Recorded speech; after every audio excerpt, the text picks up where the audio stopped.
Hey yo, it's the beat here, and we are back. NFL season, here we come.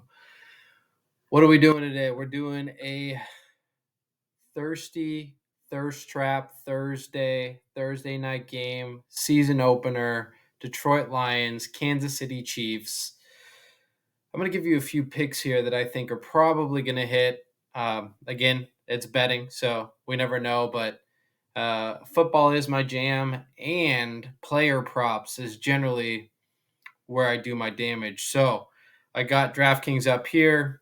I'm going to hit a few player props for you, build them as you like. Always suggest doing them as individuals. I'll build a crazy parlay for you at the end.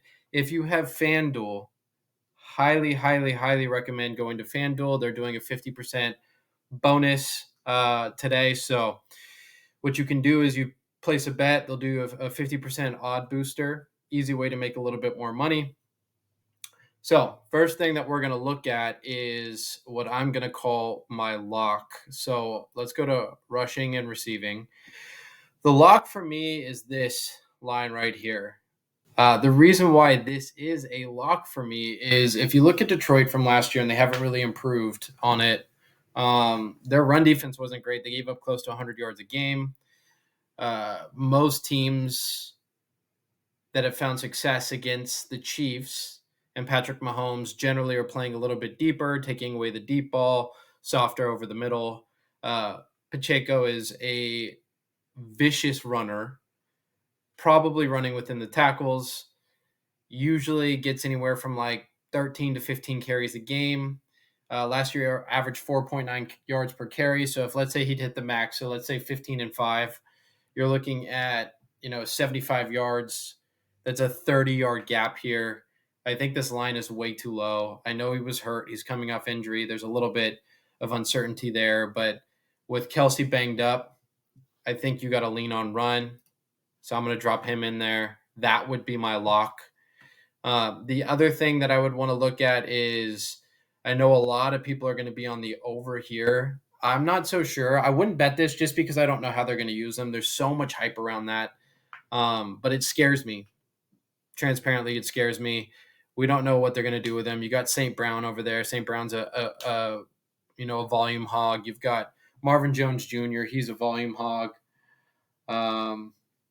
So I don't know. I would avoid that. But what I do like in this line actually is this Sam Laporta over 30. It was at 29.5. It's up to 30. The reason I like this is on the flip side, uh, the Chiefs have not been good against tight ends historically. And without Chris Jones in the lineup, I think there's going to be more time for Goff to throw. The only way that the Chiefs can get around that is blitzing more. So I think this becomes a security blanket play. Let's say he gets 3 to 5 catches. I easily, I think he gets to this number. There's been a lot of hype around him. They've kept him out for the preseason, so people haven't been thinking about him. I think they're going to have to overcompensate, and you see a ton of people are jumping on this. St. Brown, I think, started at like 75, now up to 78, and at minus 115. Not something that I'm looking at. I would go under there if I was betting it. I'm not going to bet that because he could go over. Just I don't see value there. But Sam Laporta is the guy that I would be interested in, so I'm going to drop him in there. Now, if we go back up and we go into our passing props, I like Mahomes. I got Mahomes at 281.5. I like him even at 283. Maybe highest I'd go is 285. And that's because I think what happens is Mahomes might start a little bit slow. If Goff is tearing them up, which it's so crazy to think Goff would be tearing someone up, but if Goff is tearing them up, then Mahomes is going to have some heroics in the fourth quarter to get them going. Generally gets a lot of yardage in that fourth quarter. People underestimate people like, Kadarius Toney, even Sky Moore, though I'm not a big fan of Sky Moore, or, Marquez Scantling being able to catch, a deep ball, especially if Pacheco is getting yards on the ground. So really like Mahomes at 281, but we would take him at 283. So let's drop him in here. And then the last thing that I'm really interested in, if you've been following me for a while, I love anytime touchdown scoring bets. They're just my favorite. I got Pacheco, and if I'm butchering his name, I'm sorry, but I mean, I'm just going to call him that. I got him at plus 135, so it looks like people are betting him. They give up about a touchdown a game to running backs. I don't see Jerick McKinnon on the ground. I don't see Jerick McKinnon running a touchdown in. So I think if they're going to score on the ground, it's going to be Pacheco. I think this game has a good chance of going over. So there's a lot of touchdowns to go around. So I'm going to jump on this one right here. I love that line. If you can get it higher, I would shop that line. I think at FanDuel it was like plus 105. Kadarius Toney is plus 165 here at FanDuel. He's 210. Toney is very good in the red zone. He's got the full clear to go. Kelsey's got the hyperextended knee. I think they're going to over-index on Kelsey because they haven't been great against tight ends. Toney on that little slip pass, super shifty guy. I love him here. And then St. Brown at the beginning of the year last year just was a red zone hog. It kind of fell off later in the year. I think they got to go back to him, especially if this is a high-scoring game. I think there's such an emphasis on Gibbs. It's crazy to me that Gibbs has a better has worse odds for anytime touchdown than St. Brown. St. Brown has been in the conversation of being a top 5 receiver this year. I don't know if he gets his yardage, but in the red zone, it's hard to compete with him, and they don't have the pass rush. So I just don't see anyone on their team being able to stick with him on an extended play or a broken play.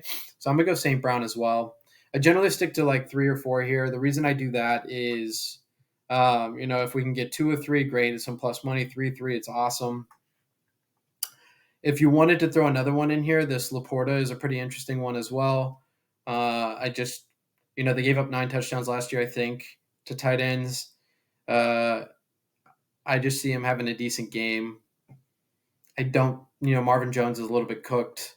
I think people are going to be there. It's crazy that he's at plus 320 last year. I think he was one of the top touchdown targets. And then Travis Kelce, yeah, he probably scores a touchdown, but at minus 120 with a hyperextended knee, I don't see it. So the thing that I would really anchor to is this is the lock. That's the thing that I think I'm most confident in. These other plays are great. I actually like, I don't know where it's going to be in here. Let's see if I can find it for you. Team props. I actually like the Lions total points at 23.5 too. Let's drop that in there as well. I think that's an interesting play. So if I was crazy and I wanted to do a parlay, I could drop that in here. It won't let me do it because I haven't done this in a same game section, but I think this parlay would be like ridiculous payout. But these are the picks that I like. Really, really like the Pachenko. I really like the Mahomes over. I feel pretty confident in the anytime touchdowns for these two, with Toney being kind of the wild card again. I'd get Toney on FanDuel. Love that football's back. Hope to do a lot of these videos for all of you. And remember, thou shalt cover.